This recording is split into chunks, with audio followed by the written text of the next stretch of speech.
뒤헌번 성찬은 대속의 죽음을 전파하는 것이다. 개신교의 성찬은 그리스도의 대속의 죽으심을 기념하여 다시 기억해서 생각한다는 얘기죠. 죽으심, 예수 그리스도의 죽으심, 대속의 죽으심을 기억해서 생각하여 전파하는 삶을 의미한다. 복음 전파. 뭘 전하는가? 예수 그리스도가 우리 죄를 위해서 대신 죽으시고 피 흘리시고 살이 찢기셨다. 그게 바로 그게 성찬입니다. 떡과 잔을 먹고 마시는 것, 잔은 마시는 거고 먹는 것은 입으로 깨무는 거고. 그래서 떡은 예수님의 찢기신 살을 기념하는 데 좋고, 마시는 포도주는 우리를 죄를 위해서 속죄하기 위해 피 흘리신 피를 기념하기에 딱 좋은 물건 아니에요, 대상이. 그래서 보통 이제 빵을 먹고 포도주를 마시고 그게 이제 식사의 주요한 이제 재료인데, 이걸 먹고 마실 때마다 바로 죽으심을 기억해라. 찢기신 살과 흘리신 피를 잊지 말고 기억해라. 그걸 전파하는 것이다. 거기에 진정한 의미가 있다는 얘기죠. 236페이지에 236번 거기 보면 고린도전서 11장 23절 나오죠.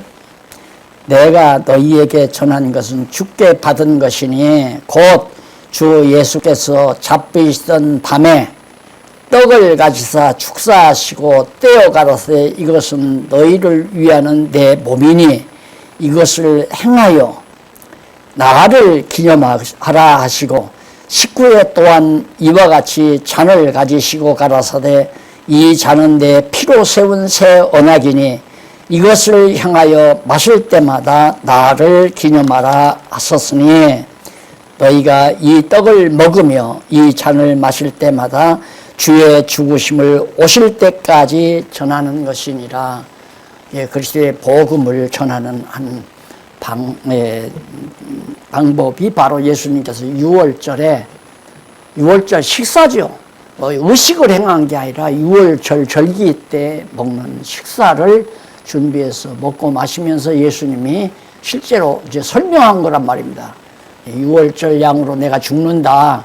그러니까 이 떡은 내 살을 의미하고 이 잔은 내 피를 의미하니까 너희들이 앞으로 이것을 먹고 마실 때마다 나 죽으심과 피 흘림을, 예수의 몸을 찢기심과 피 흘림을 잊지 말고 기억해서 오고 오는 세상에 전파해라. 이게 복음 증거의 삶을 사는 것이 매우 중요한데, 자꾸만 의식에다가 힘을 줘가지고 떡 조각이 이거 다 잘라가지고 먹으면 이건 주의 몸을 범하는 거니까 갖다가 묻어라 해서 또 버리는 그런 우매한, 이게 완전히 무속 종교였던 것 같아요. 내가 이렇게 보면 무속 종교죠, 완전히. 그래서 기독교는 성경을 잘못 이해하면 무속 종교로 빠질 수밖에 없어요. 의식으로 가다 보면 결국에는 무속으로 빠져 들어가거든요. 무속과 진정한 종교는, 그래서 종교와 기독교 그리고 성경이라는 책을 내가 신입부 교재로 만든 이유가 그겁니다. 종교와 기독교는 달라요. 기독교는 종교라고 해서는 안 돼요, 엄밀히 말하면. 그러나 반대로 오직 종교는 하나다 하면 기독교밖에는 없고, 만약에 구분하려면, 기독교를 구분하려면 종교와 기독교를 구분을 해야 돼요. 종교는 거의 무속적인 것에 가깝고, 기독교는 완전한 진리치에 하나님의 말씀으로 이르는 거고, 종교는 인간들이 소위 과거에 유인들이 아니면 이제 대인들이 대인을 추앙하기 위해서 그 제자들이 만들어낸 것이 되게 종교고요. 아니면 이제 무지몽매한 인간들이 이제 어려운 일을 피하기 위해서 자연스럽게 만들어낸 것이 이제 무속이고, 뭔가 경험이라든가 이시라든가 이런 걸 따져서 좀 만들어내는 것은 무속이 아니라고 그렇게 생각을 하죠. 그러니까 사업을 시작하기 위해서 지금 사무실 하나 열었는데 거기다가 돼지 머리 갖다 놓고 사장 될 사람이 절을 하고 있는 건 완전히 무속이죠. 그건 뭐 어떤 이론이 있는 것도 아니고, 또 뱃사공이 배를 몰고 이제 고기잡이를 떠나는데 날씨가 어떻게 될지 모르잖아요. 그러니까 용왕님께, 물귀신에게 이제 제사를 드리는 것도 무속이고. 그런데 불교 같은 것들은 이제 뭐 고민하고 뭐 뭔가를 찾아보려고 애쓰고, 그래서 뭐 결국에는 뭐 무아경지, 무아경지에 들어가야 한다, 이제 이런 식으로 해서 뭐 그 다음 후대들이 뭐 팔만대장경을 만들어내고 뭐 어쩌고 해가지고 어떤 이치가 거기 담겨져 있고 그런 것 같으니까 그런 걸 이제 체계화해서 만든 것이 이제 인간들이 만들어내는 게 종교라고 하는 거예요. 그러나 기독교는 인간이 만든 게 아니라 하나님으로부터 출발이 되죠. 성경이 없다면 기독교가 불가능하잖아요. 성경은 하나님께서 감동으로 주었죠. 문자가 생기면서부터 주었고, 그 전에는 하나님의 직접 역사하셔서 뭐 홍수라든가 하나님 사자가 직접 나타나서 대화도 하고 그러면서 족장시대 보면, 그러나 성경 모세에게 나타나서 말씀하신 것으로 그때 마무리가 되는 거예요. 모세에게 다 말해서 기록하게 했기 때문에 이제 기록된 성경에 의해서 이제 하나하나 정리가 되어가는 것이 이제 유대교였고, 그 유대교가 모형적인 건데 그거에 의해서 기독교가 이제 예수님이 오심으로 말미암아, 언약대로 오심으로 말미암아 신약이 이루어짐으로 이제 완전히 오늘 신약교회, 기독교라고 하는 것이 이제 딱 정리가 된 거란 말입니다. 그러니까 종교와 기독교는 근본적으로 뭐가 하면, 종교는 인간들이 만들어낸 거고 기독교는 하나님께로부터 주어진 거고, 그 완전히 근본적으로 다르잖아요. 종교는 엄밀히 말해서 종교라고 하는 것은 최고의 가르침인데 성경 이상 최고의 가르침이 뭐가 있습니까? 팔만대중이 아니죠. 사상경 그것도 아니고 해답이 없잖아요. 아무 데도 해답이 없고 정답이 없고 성경만이 하나님의 존재가 확인이 되고, 그리고 확실한 모든 역사, 인생, 우주 이거에 대한 확답들이 딱딱 떨어지고 진리로서 충분한 그 조건을 갖추어진 것이 성경이기 때문에 성경을 가리키는 것 이상 최고의 가르침이 없잖아요. 그럼 종교라고 하는 것이 최고의 가르침인데, 종교, 마루종자 최고라 이거 아니에요? 최고, 그 이상의 가르침은 없죠. 대학보다도, 대학원보다도, 석학원보다도, 뭐 어떤 뭐 유교의 가르침보다도, 불교의 가르침보다도 능가할 수 없는, 감히 그걸 훨씬 능가하는, 초월하는 정말 절대 진리의 가르침이 성경을 가르치는 일이기 때문에 성경 가르치는 것이 바로 종교다, 이렇게 정리를 할 수도 있죠. 그래서 이제 그걸 설명하기 위해서 종교와 기독교 그리고 성경이라는 주제로 교재를 활용해서 했는데, 그걸 우리 정 목사님이 처음에 그걸 가지고 사다가 그걸 그 교회들에게 가르쳤던가 봐요. 그런데 그 알아듣는 사람은 좋아할 거 아니에요. 근데 그거 쉬운 게 아니잖아요. 얼른 관심 없는 사람은 그냥 거들었고, 그러다가 시도를 해버리니까 그냥 목사님도 시도를 하더라고요.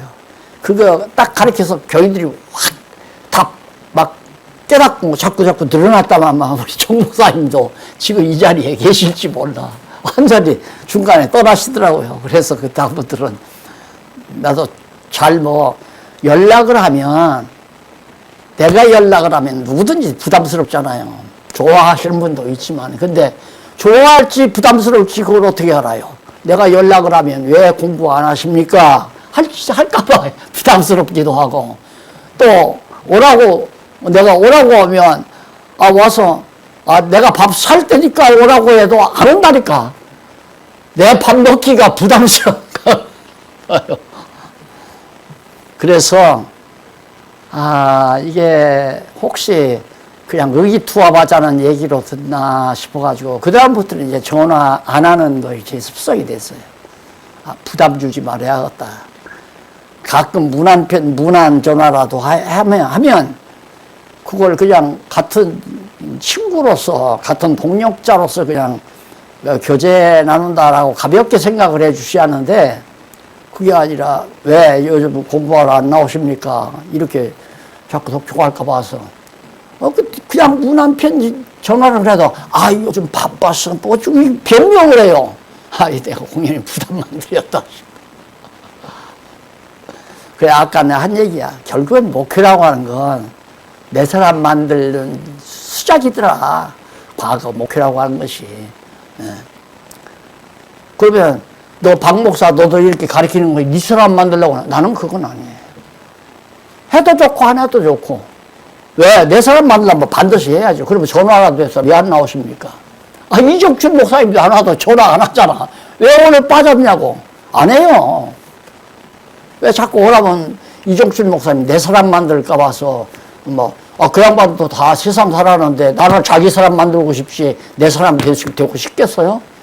나는 그걸 아니까 나는 내 사람 만들고 싶다. 각자 이 목사님은 이 목사님 일하고 하나님 앞에서 다른 사명하고 목사님들은 목사님 일하고 나도 나 일하면서 같은 주를 위해서 사니까 서로 사랑하는 것 뿐이죠. 그래서 사람 부담 없이 서로 차라도 한잔 마시고 무난하고 나이 어리면 동생처럼 생각하고 비슷하면 친구처럼 생각하고 동료처럼 동력자로 생각하고 나이가 어려도 같은 일하면 동력자로 생각하고 내 사람이다 네 사람이다 따질 것도 없이 우연히 이유 없이 나를 다 떠나가서 후배들이 나를 욕하고 막 비난하고 그러더라고요. 이유 없는 게 아니죠. 왜 장안중앙교회 이렇게 날로날로 막 확장이 돼가지고 갑자기 벼락부자가 됐는데 이거 완전히 기적이에요. 아니 사억인가 가지고 강남 대치동에서 한 2,000평인가? 아니 2,000평이 아니라 100여 평 건물 가지고 목회하던 목사가 10년 만에 다시 이제 다 무너지고 10년 만에 다시 여기서 땅 잡고 본당을 짓고 또 10년 만에 이걸 지었으니까 기적이죠. 안 그래요? 부흥이 한 번도 안 하고. 그런데 후배들은 저런 돈 날 조금만 도와주면 되는데 왜 안 도와주나 그런 식이야. 아니 내가 내 돈 갖고 하는 것도 아니고 장모님들 다 재직들이 있어가지고 은행돈 얻어다가 지금 하면서 은행돈 갚아나가고 있는데 거기서 삐져가지고 한쪽에서 삐지니까 다 삐져가 나가더라고요. 그래서 이제 세월이 지난 다음에 내가 한 번 막내 시집 가는데 몇 분이 오셨어요. 고맙더라고. 그래서 이제 교회로 오시라고. 그래, 여기 와가지고 성경 개론 표심판 다시 냈으니까 한 번씩 서비스하고 교통비 10만원씩 봉투에다 넣어서 이렇게 먼 길 오시는데 수겠다 주고서 오늘 좀 내가 맛있게 저녁 식사 사드리려고 했는데 점심 늦게야 먹고 또 먼 길을 가야 되는데 안 될 것 같으니까 서로 연락을 하셔서 언제라도 몇 분이라도 모이기만 한다면 내가 한번 식사 같이 하면서 옛날 얘기라도 좀 나누고 서로 그렇게 해야 내가 왜 나를 미워하느냐고. 나 미워하지 말라고. 나는 여러분 미워 안 한다고 이런 얘기라도 좀 하고 싶고 각자 주 앞에서 일하는 거야. 내가 무슨 근데 왜 나가가지고 날 공연히 욕하고 헐뜯고 그것만 안 하는데 좋겠다 이런 얘기 좀 해주려고 그랬는데 못 모이더라고요. 그 교통비에서 봉투에다 해서 딱 나눠주니까 어안이 벙벙해가지고 할 말을 못하네. 말을 못하고 있더라고요. 그동안 부리다가. 자꾸만 우리 설득시켜서 자기 사람만 천만의 말씀. 그런 식으로 했으면 내가 안 나오죠. 교단에서. 그냥 합동 측 주류 측에 그냥 붙어있지. 다르게 해보려고 하다 보니까 자꾸 나오다 보니까 결국에는 나오냐 나오니까 나오다. 그래서 성찬이라고 하는 것은 그리스도의 복음을 온전하게 전파하는 일이 올바른 성찬이다. 그 다음에 이제 넘어가서 3번. 동그라미 안에 3번 162페이지에 보면 기타 의식의 개혁, 기타 의식이 있는데 이게 뭐냐, 개신교는 교회 행적에서 로만 가톨릭의 성례와는 달리 필요한 각종 행사를 정해진 의식과 절차에 따라 진행한다. 이렇게 로만 가톨릭에서 칠성례로 만들었잖아요. 장례식, 혼례식, 견신예, 해서 전부 의식을 만들어 놨거든요. 성례식 같은 것도 하고 그렇게 만들었는데 개혁자들이 모든 예식을 다 부정했어요. 성례에서 부정하고 아까 말한 대로 세례 성찬만 남겨놨는데 다시 그걸 성례라고는 안 해도 의식이라고 만들어놔요. 의식서, 박병진 목사님이 교회 의식서 그분도 만들었을 뿐만 아니라 다른 통합 측에서 또 의식서 또 만들었더라고요. 의식서. 그게 장사가 잘 되니까 그걸 만드는 거예요. 그 만들면 목사님들은 다 한 곳씩 살 거 아니에요. 그래서 그 의식서를 만들었는데 거기 보면 다 있어요. 결혼식, 혼례식도 있고, 장례식도 있고, 환갑잔치, 회갑, 잔치, 이런 것도 의식 다 있어요. 그렇게 해서 칠성례를 다시 성례라고는 안 했지만 의식으로 다 복원을 한 거예요. 이게 목사 없이는 신앙생활을 못하게 만드는 거죠. 목사가 있어야, 우리 목사님이어서 환갑잔치 주례하신다. 주례하신다. 우리 목사님이 오셔서 돌잔치 하신다. 우리 목사님이 오셔서 결혼식 주례하신다. 우리 목사님이 오셔서 정말 개업식 한다. 개업식. 각종. 그럼 거기에는 반드시 연보가 따르잖아요. 개업연보, 결혼 축하연보, 하고 나면 목사님에게 사례도 해야 되고 교회에 특별연보도 해야 되고 정신이 하나도 없죠. 그러니까 교회 딱 가면 보면 입구에 교회당에 딱 가면 교회 입구에 봉투가 작게는 7, 8개 많게는 10개 쫙 꽂아 있어요. 돌잔치 감사예배, 생일 감사연보, 쫙 꽂아 있어요. 그러니 어떤 목사가 그거 지금 꼬집고 나오더라고요. 그런 일들. 근데 그런 거 꼬집어 갖고는 공연히 욕만 먹어요. 그게 중요한 게 아니거든요. 핵심은 대안이 필요하죠. 대안이. 그럼 그렇게 하면 연보가 나오나? 11조만 내라. 그러면 11조 딱 끝내버려요. 안 내는 사람도 많고. 그러니까 돌잔치, 생일잔치, 입학, 그 다음 승진, 다 나오잖아요. 전부 다 그냥 감사연보 봉투 하나로 해놓은 교회는 그대로 조금 양심적이야. 승진 감사, 생일 감사, 돌 감사, 또 진급 감사, 합격 감사, 쫙 다 나오죠. 10개 아니라 수십 개 되는 경우. 그러니 이런 식으로 의식을 만들어서 연보하고 살도록 연보를 안 할 수 없도록, 헌금이죠, 헌금. 헌금을 안 할 수 없도록 만들어 놓는 교회 제도 자체가 이거의 다 부패의 온상으로 되져버리는 것이다. 그래서 거기 보면 대충 얘기했는데, 예를 들면 목사 위임식을 비롯해 목사 위임식 할 때는 금열쇠, 금으로 만든 열쇠 있죠? 이렇게 핏자루.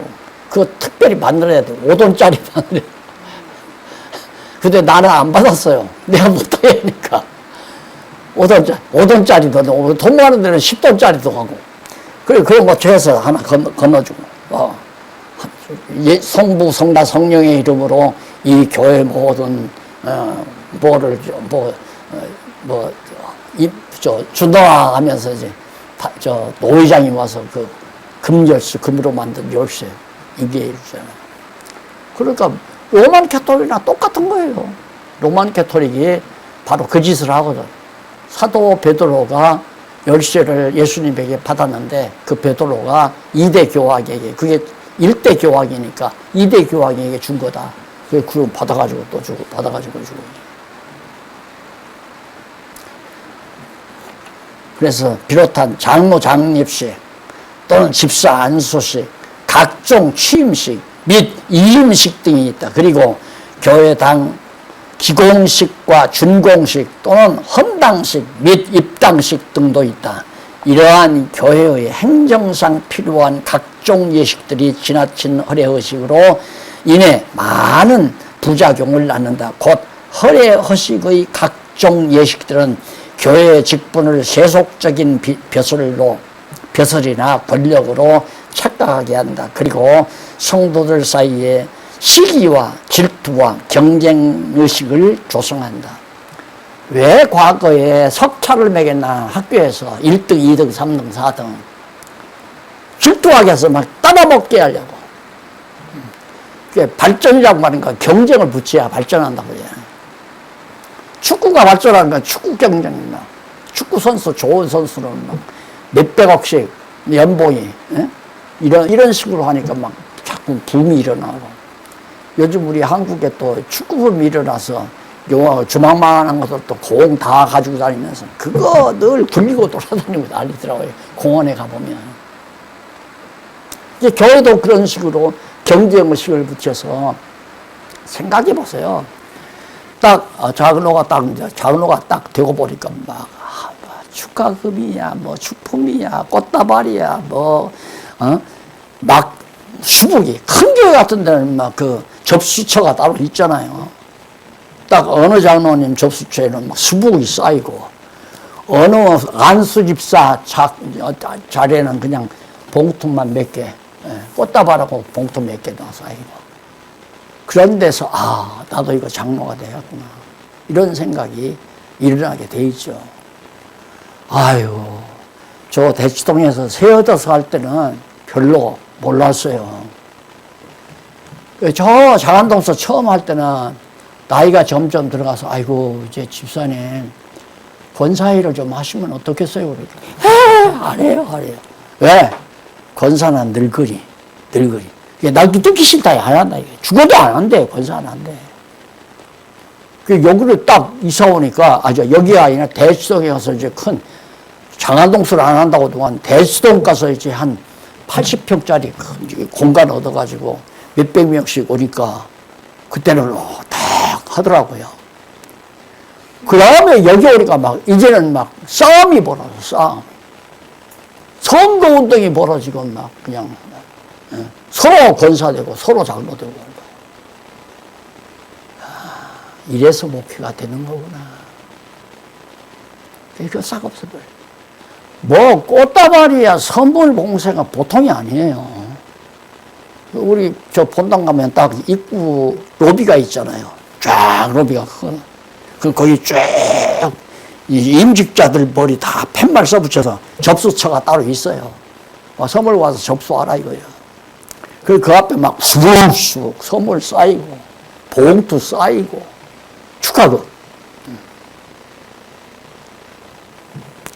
왜? 저 장로님이 장로가 돼서 이 다음 장로 선정할 때 추천권을 주거든. 추천권. 당위에서 추천을 해요.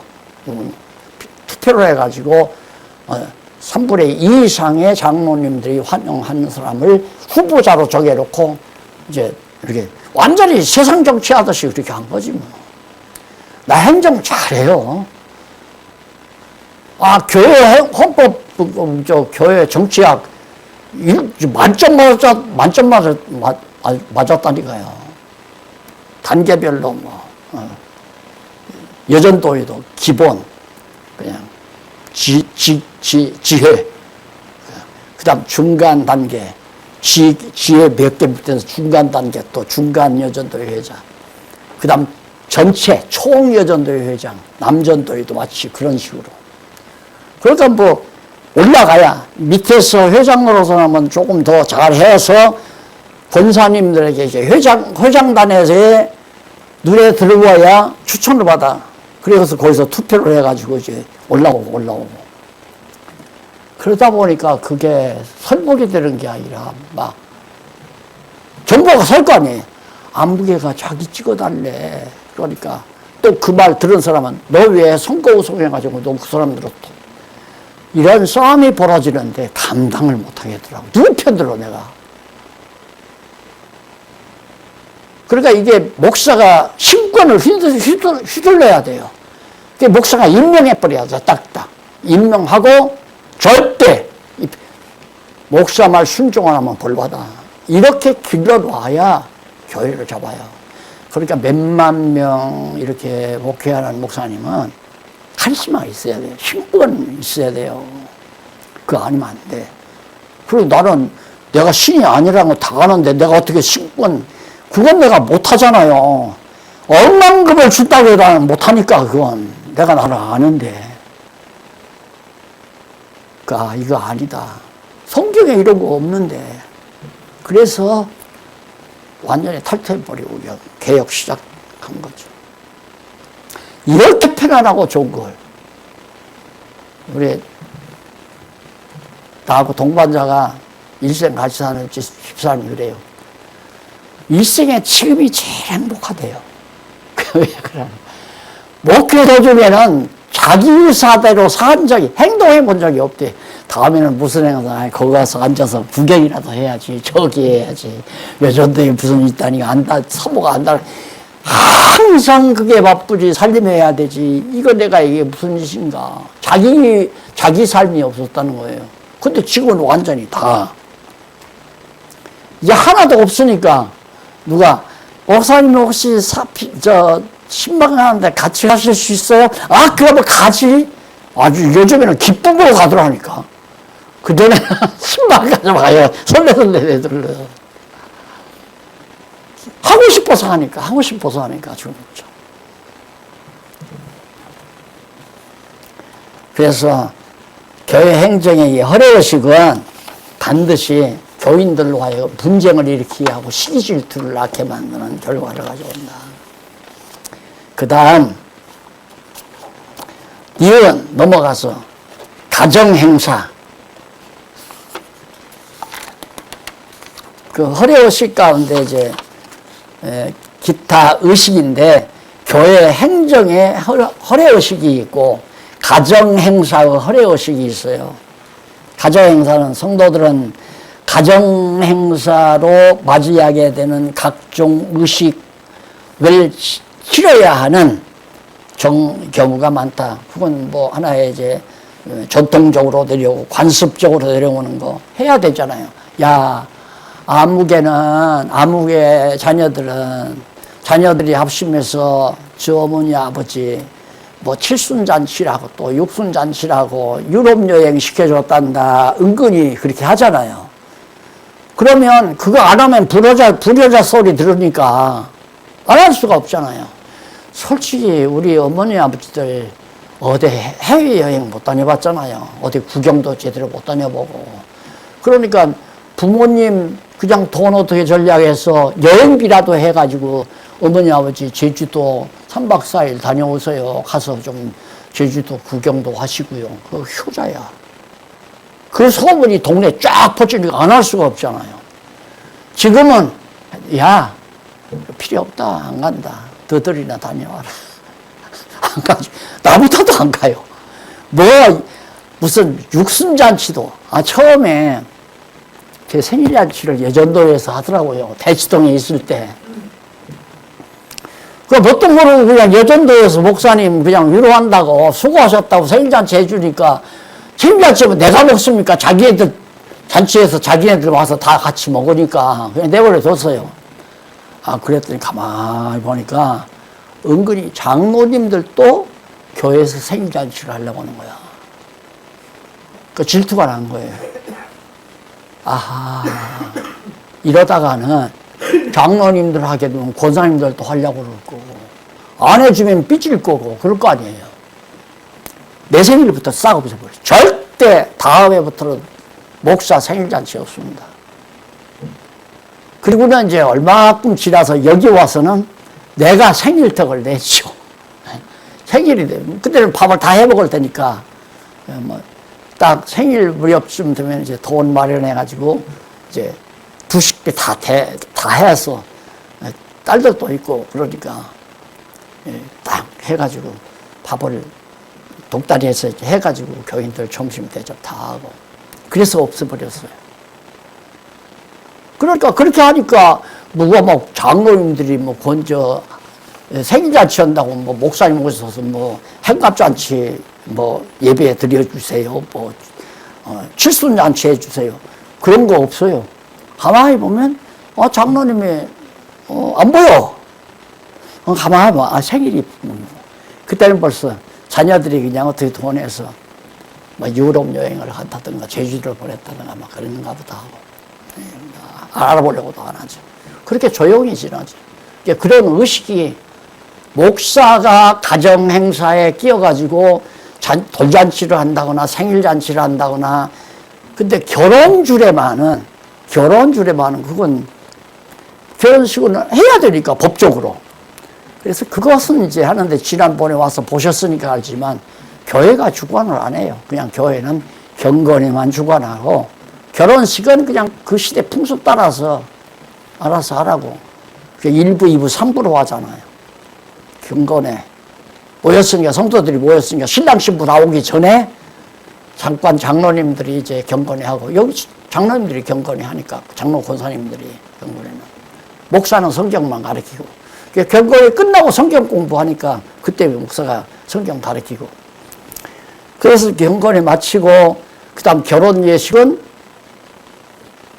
그 시대 풍습 따라, 상황 따라서 그렇게 자기들이 구상해서 하고, 사회자가 따로 나오고, 그 다음에 그거 끝나면 이제 혼인잔치가 나오죠. 혼인잔치 3부. 그런 식으로 해서 이제, 지난번 막내딸 했는데, 일절 내가 이러라 저러라 해서 경건이만은 하는 게 좋겠다. 이 말 한마디 했죠. 그랬더니 경건에 장로님들 수선해서 했더라고요. 그래서 너무너무 빈번하죠. 그래가지고, 거기 보면 244번 각주 보십시다. 빌립보 2장 3절로 4주면, 아무 일이든지 다툼이나 허용으로 하지 말고 오직 겸손한 마음으로 각각 자기보다 남을 낮게 여기고 각각 자기 일을 돌아볼 뿐더러 또한 각각 다른 사람의 일을 돌아보아 나의 기쁨을 충만케 하라. 자기 일, 각각 자기가 맡은 일을 하고 남의 일도 돌아볼 수 있으면 돌아보고, 그렇게 하는 것이 빌립보 교회에 편지를 보낸 바울을 기쁘게 하는 것이다. 바울을 기쁘게 하는 것이 하나님을 기쁘게 하는 거 아니겠어요? 서로 시기하고 질투하고 하는 건 아니다 이 말이죠. 마지막 성경 구절 하나, 거기 보면 성경 구절을 보기 전에, 이러한 인간은 밑에서부터, 본문 밑에서부터 6째 줄 뒷부분, 이런 인간의 업적을 기리는 사적인 각종 경조사들을 하나님께 드리는 예배라는 이름으로 진행하는 폐습은 절대 묵과되어서는 안 된다. 아니, 환갑잔치라고, 환갑예배, 환갑기념예배라고 딱 붙여놓고는 예배를 드리면서 예배 시간에 환갑 맞으신 분의 양력을 소개해요. 이분이 뭐 어쩌고 또 그분을 찬양을 잔뜩 하고, 설교자도 그분을 막 그냥 다 들추어내고, 그게 예배요? 인간 내세우는 게 예배냐고요. 인간 내세우는 거 우상이죠. 그래서 이게 정말 유임식 할 때도 유임 예배 해가지고 유임식 하면서 목사님만 자꾸 훌륭한 분이고 세계적으로 훌륭한 위대한 분이고 이런 얘기 자꾸 한다는 건 사람을 타락하게 만드는 하나의 요인이에요. 나도 저렇게 칭찬받고 살았으면 좋겠다. 그래서 자기도 환갑 예배를 목사님을 통해서 하는 거예요. 또 교회당에서 하게 되고, 칠순 예배, 팔순 예배. 그 어떻게 예배라고 붙여놓고 그러니. 그 예배라는 말이 완전히 우스운 행위가 되어버리고 말았다니까. 그래서 거기 245번 보면 골로새 2장 5절 이는 내가 육신으로는 떠나 있으나 심령으로는 너희와 함께 있어 너희의 규모와 그리스도를 믿는 너희 믿음의 굳은 것을 기쁘게 봄이라. 그런 말씀이 있죠. 예, 허례의식 다 없애버리고 다만 밑에서 본문 밑에서 앞부분 두 번째 줄 앞부분 다만 건덕을 위해 성도의 신앙적 품격이 담긴 건전한 절차에 따라 행사를 진행하는 것이 마땅하다. 그게 뭐냐면 일단 하나님 앞에 이제 경건해 드리고 꼭 뭐 환갑이나 칠순을 맞아서 감사하는 경건회를 드리고 싶다. 하나님께 감사하고 싶다 하면 먼저 경건회 하고 그분의 생에 있어 하나님께서 이분을 이렇게 쓰셨습니다. 그러면 그분의 양력보고라고 하지 말고 명칭을 하나님께서 이분을 어떤 방법으로 사용하셨는지 그렇게 명목을 붙여가지고 하나님은 이분 몇 살 때까지는 어떻게 사용하셨고 어떻게 훈련시켰었고 어떻게 그렇게 해서 하나님께서 이분을 이분 되게 했다고 하는 식으로 설명을 하면서 위로 말씀을 드리는 것은 그건 좋죠. 얼마나 좋겠습니까? 하나님께 감사하고 자녀들도 정말 하나님이 우리 어머니 아버지들을 그렇게 하셨구나 다시 상기할 수 있고 그래서 그렇게 적당하게 하는 게 좋다라고 해서 일단은 이제 본론은 마무리를 했습니다. 그리고 네 번째로 가서 결론을 우리가 이제 살피겠는데요. 결론에서 주 예수 그리스도의 은혜와 그 다음 하나님 아버지의 사랑과 성령의 교통하심이 너희 무리와 함께 있을지어다. 이게 정말 가장 엄청나게 교회에 있어서는 아주 엄청나게 귀한 거다. 하나님의 사랑도 귀하고 예수 그리스도의 은혜도 귀하고 직접적으로 지금 현장에서는 성령의 교통하심이 가장 소중하다. 현재 진행에 있어서는 하나님의 사랑은 이미 그건 기본되는 거 과거부터 그리고 예수 그리스도의 은혜도 늘 주어지는 거고 근데 성령의 교통하심은 우리를 우리되게 만들어 가시는 구체적인 역사니까 그래서 이 부분을 결론적으로 정리하면서 이제 교회 개혁을 마무리하려고 그렇게 생각을 합니다. 근데 우선 결론 부분에서 교회는 그리스도의 나라다. 교회라고 하는 것은 그리스도의 나라다. 지상에 있는 그리스도의 나라.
하나님의 나라죠.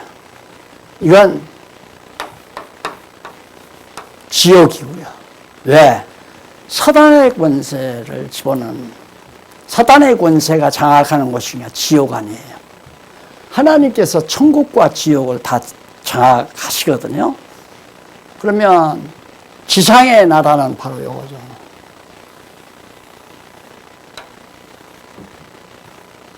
이걸 좀 작게 그렸는데 이렇게 크게 그려도 상관없어요. 이건 이미 성숙한 부분 아니에요. 영의 소욕이고요. 이건 육의 소욕이고요. 우리는 지금 이게 지상의 하나님의 나라는 일부는 우리 개인적으로 하나하나 성도에게 있어서 일부는 신령한 하나님의 나라고 일부는 아직도 지옥과 이 사단의 권세 아래 있는 것이고요. 이게 세상이니까 아직도. 이건 세상 아니에요? 타락한 세상. 이건 하늘이고. 그러니까 하늘에 있는 하나님의 나라는 완성된 거죠. 완전히. 그런데 아직 이 지상의 일부 사단의 권세 아래에 있는 세상 나라, 장안중앙교회, 예수교 장로회, 감리교회, 하여튼 지상에 있는 모든 교회들은 이런 형식이란 말입니다. 성숙한 교회는 이만큼 돼가지고 이제 아주 지옥에 속한, 아직도 세상에 속한 부분들이, 그러니까 내가 이렇게 허례의식이 많고 잘못된 부분이 많지만 그래도 그분의 그 가운데, 교회 가운데 그래도 하나님이 인정하는 부분이 있다 이 말이에요. 그게 아시아 7교회를 향해서 성령께서 이제 책망을 할 때 모든 7교회가 칭찬할 것도 있지만은 책망 많이 했잖아요. 책망된 건 잘못된 걸 책망한 거거든요. 그러니까 이 지상에 있는 하나님의 교회는 책망 들을 것이 있기 마련이에요. 그렇기 때문에 이게 성숙해서 완전히 이제 하나님의 나라와 일치가 되지는 거죠. 죽어서 육체의 장막 벗어버리고 잠시 안식을 했다가 부활하면 완전히 하나님의 나라. 예. 하나님의 나라와 인간 나라는, 인간의 지상의 하나님의 교회는 이렇게 되는 게 아니라 지상의 하나님의 나라는 이렇게 됐다. 그러니까 칭찬, 책망. 칭찬과 책망이 다 있다. 옳은 것과 그런 것이 지상교회는 다 있다. 그런데 우리가 여기 글로 밝혀놓은 것은 온전한 교회를 향해서 점점 개혁이 돼야 된다. 이제 이 얘기거든요. 그러니까 장안중앙교회는 온전한데 저 제1교회는 그건 그건 하나님 나라 아니다. 타락된 교회니까 지옥 백성이다. 이런 생각은 위험한 생각이죠. 그건 엄청 위험한 거죠. 그러니까 완전한 교회는 없어요. 지살교회는. 다만 제가 여기서 얘기하는 것도 우리 장안중앙교회가 완전하다 그걸 말하는 것도 아니고 성경 신학을 공부하는 교회는 완전한 교회다 그걸 말하는 건 아니에요. 성경 신학대로 성경대로 가리키는 교회는 이 온전한 교회, 책망 듣는 일이 점점 줄어드는 교회가 되져 가자고 하는 그런 얘기일 뿐이지, 장안중앙교회는 다 지옥 간다. 그게 이제 이단자들이 다 그렇게 얘기하잖아요. 이단자들이. 그건 절대 조심해야 되고, 저 교회 성도들을 좀 더 성숙되게 길러가기 위한 과정이다. 그래서 이 결론 부분을 좀 목사님들 한번 이제 읽어 오시면은 요거를 다음 주간하고 그 다음 주간 하면 그러니까 6월달 말까지 끝낼 것 같아요. 6월달 말까지 끝내고 또 좀 각자 쉬셨다가 그 다음 목사님들이 또 뭘 하고 싶은가 하면 그건 이제 약속대로 다음에는 이제 이렇게 모여서 서로 막 디스커션 식으로 해서 나갈 수 있도록 그렇게 했으면 좋겠습니다. 기도하십시다. 살아계신 하나님 아버지, 은혜를 감사합니다. 우리에게 듣는 귀도 주시고 보는 눈도 허락하셔서 하나님의 귀한 말씀을 보고 올바른 정말 건전한 그리고 성결한 주님의 몸된 교회 하나님의 나라를 세워가는 일에 쓰임받게 하신 것을 더욱 감사드립니다. 하나님 아버지여, 오늘 우리에게 주신 일 우리들 성실하게 하나님의 뜻에 맞게 또 하나님이 기뻐하시는 대로 하나님의 나라 건설에 크게 기여할 수 있는 종들 되게 하시옵소서. 예수님 이름으로 기도드립니다. 아멘.